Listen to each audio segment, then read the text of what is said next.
Hi everyone, it's Corey Jalseth, External Affairs Manager for RHA, coming to you from Olympia this week for a special edition of the Housing Matters podcast. And while I do have a conversation, I had a chance to sit down with Representative Barkis.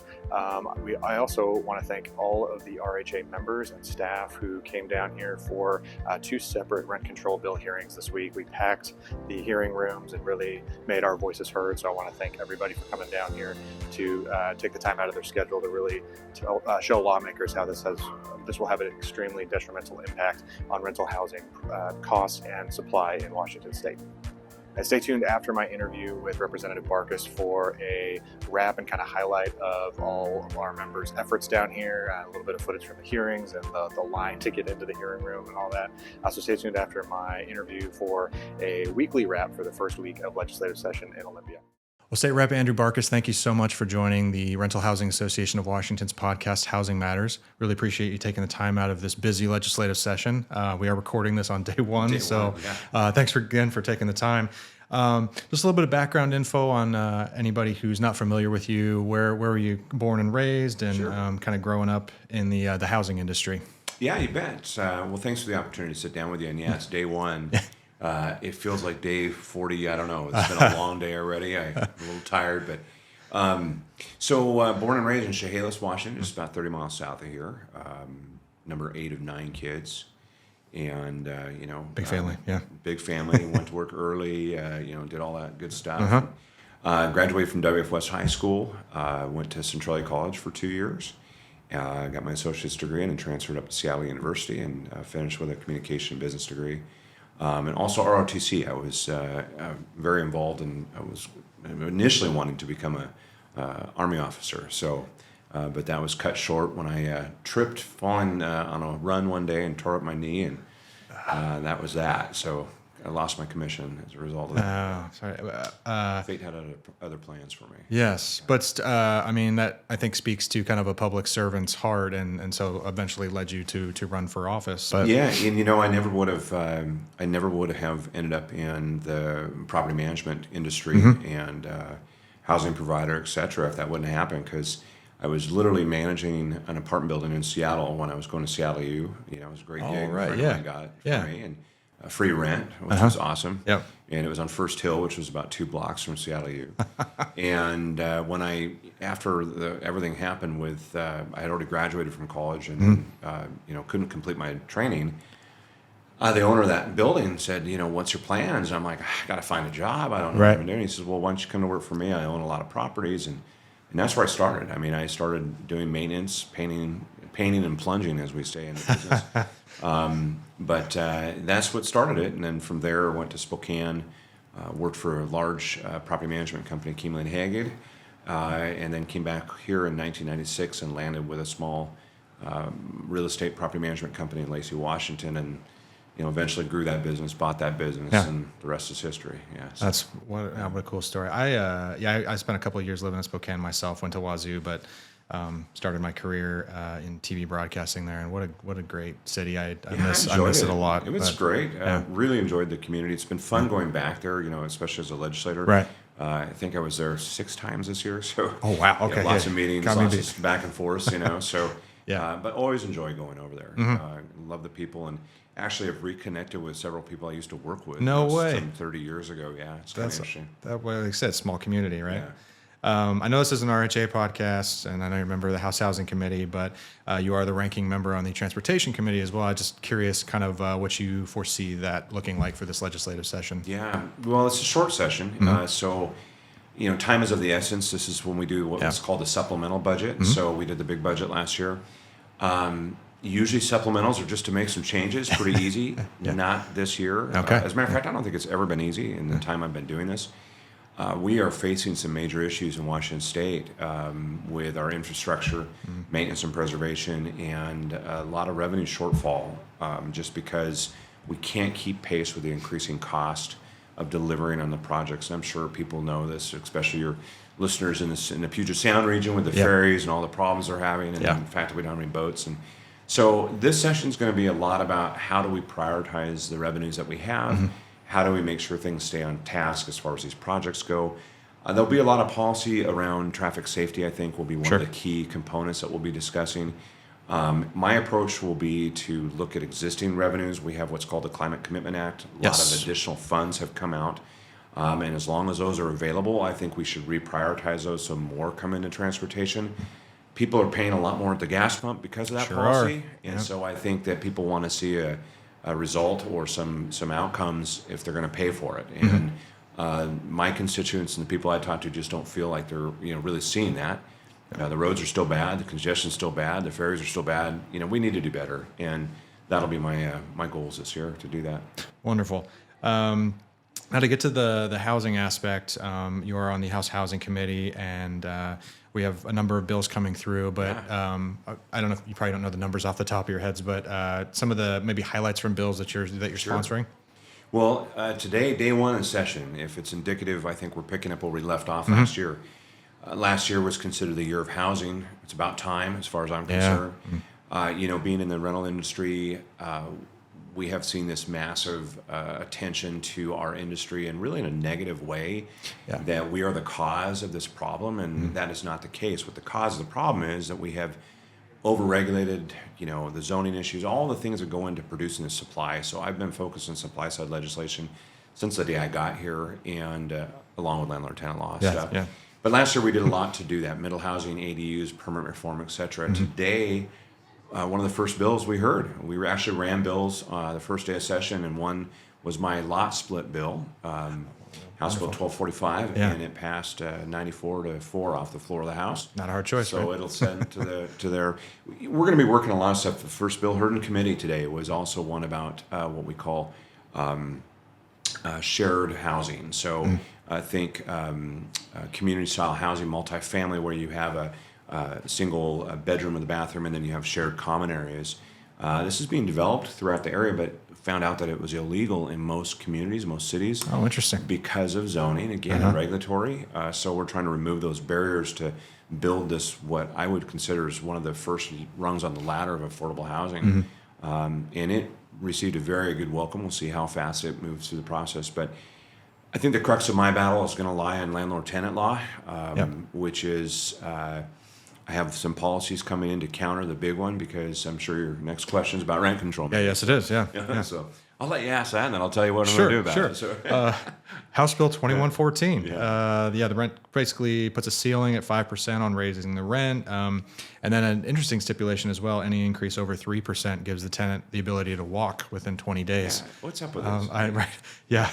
What are your thoughts on that? Yeah. Bad policy. I mean, rent control has failed throughout our country. Yeah. Anytime we've seen this new way of repackaging it into rent stabilization is just a bad marketing approach to a bad piece of policy. Landlords and the market dictate. We need to follow what the market's doing, and we've seen this. I mean, already in this last year, we've seen rents do what? Come down. Yes. Why are they coming down? Because of all the other factors that are going on in the marketplace. Supply increase in certain markets. People are looking at whatever it is, but when you have such a constricted supply, especially in the single-family realm, which very is much, my business, which I do, you have seen those increases in costs. But you also have seen increases in costs in everything else we do in our business, from maintenance to property taxes to employee costs to everything that goes into this, inflation. We have to bear all those costs. And so there has to be this balance. This bill is out of balance. It's again another attack on housing providers. I firmly believe, and I will use that word strongly, that it is an attack on housing providers. I believe that there are alternatives and things that we need to do that are better. But one by one, these pieces of legislation are tenant-centric, are off balance, and they're removing accountability and the ability to enforce the landlord-tenant law and everything else. This bill also has in it a $12 late fee. Who's going to pay their rent on time if their only consequence is $12? Right. A latte, right? Yeah. I mean, we have to do better than this. We're going to fight this tooth and nail. I don't know if it has an opportunity to pass. We also have, and with working with RHA and your great lobby team and the stakeholders that we put together in this coalition for the last several years, we're going to be introducing a bill that is a task force to look at the entire landlord-tenant law, bringing in all people, all the stakeholders in a group, looking at it, making recommendations to correct the mistakes that were made, and recommendations to renew and revise the landlord-tenant like holistically, right? Not piecemeal like we've done. Right. And there are a couple other bills that we're going to do to counter this narrative, but it's time to do that. So I really encourage your listeners to get involved, follow this, because this attack has got to stop. And there are better policies and better ways that we can deal with this, and we're going to lead on that to do that this session. Wonderful, wonderful. I'd love to hear all that. I did not know about the task force. That'll be fantastic. Yeah, it's a good bill. As a matter of fact, just saw an email, and we're trying to get it put together. Short sessions are tough, so Right. I'm hoping to have it drafted here and get introduced maybe end of the week next week, so we can get a hearing on it. Wonderful. You touched for a moment on the carbon cap and trade, that gas tax, as everybody would call it. What are your thoughts on kind of the 6 initiatives that the legislature is going to have to kind of look at during the session now? Well, I doubt the legislature is going to take them up. Sure. I mean, that's number one. They will go to the people. The Speaker, the House, Speaker Jenkins, in her opening remarks, used that platform to do an anti-initiative speech, basically saying that these are so important to the people of the state of Washington. I think a lot of people disagree with that. Sure. I think these initiatives have a very strong chance. Maybe not all of them, but I'm proud of the fact that they put them forward. I'm proud of the fact that they gathered more signatures than have ever been. I think it's historic. And it is indicative of what the people are feeling right now. People are tired of the way things are. Yeah. They're tired of paying additional costs at the gas pump. They're tired of crime and public safety out of control and lawlessness and the inability for the police to be able to do their jobs. They're tired of the tax environment here, which we've seen, whether it's a long-term care or capital gains or anything else. So these are very targeted. I doubt we'll see anything taken up. What's interestingly happening is there are other policies around the Climate Commitment Act that are being introduced that either provide rebates or reassess how the money is being spent. And in my approach in transportation is, and I was telling someone today, is that this exists. It is current law. There is real money sitting in an account. Let's reprioritize it. Let's put it to use for the people of Washington State. They paid for it. Right. So why don't we put it to use in a better way, as opposed to buying electric buses and building more trails and pouring more into transit. All those things are good, but they've all received a lot of money already. I think we should look at it to do maintenance and preservation. I think we should look at it to reduce and get these projects done and some other things that the people want. Sure. You think about bridge infrastructure and highway infrastructure and all that. Yeah, that makes complete sense. Yeah. When I spoke with Chester, RHA's lobbyist, he spoke about housing being the second most important item on the legislative agenda. And so I asked him what the first one was, and he mentioned the opioid epidemic and the drug crisis being the first. And when I was still working in news, I actually recall watching, we did a kind of a rerun of your personal testimony on Senate Bill 5536 during the special session. And I really remember seeing your personal experience kind of pour out through that. Do you still think that is the biggest issue facing Washington State? Oh, I do, and it wraps into public safety. It wraps into so many things, and we've just gone the wrong direction on this. This acknowledgement or basically legalization of usage and drugs. What do we expect to happen, right? I mean, when you decriminalize and you tell people they're not going to be able to accountable, you're not going to prosecute, you're going to allow these things to happen, and then people are shocked to see people in Seattle and everywhere else, openly using, and then as a byproduct, they're shocked to see people dying from it, and then they're shocked to see the increase of drug trafficking and cartel activity and everything else. Of course, all those things are going to happen. Yeah. We have to stop it. We have to draw a line in the sand and say no more as a society.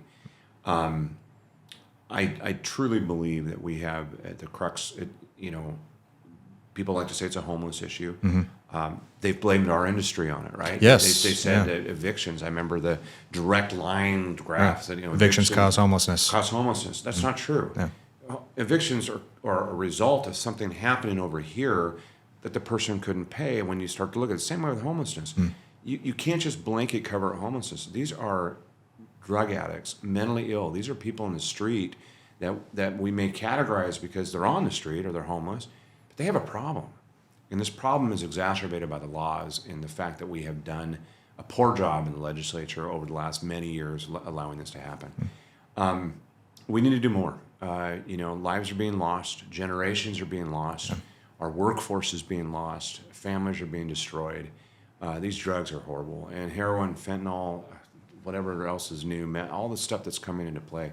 So yeah, I will be, as a matter of fact, I have some bills on my desk to look at to see what we can do.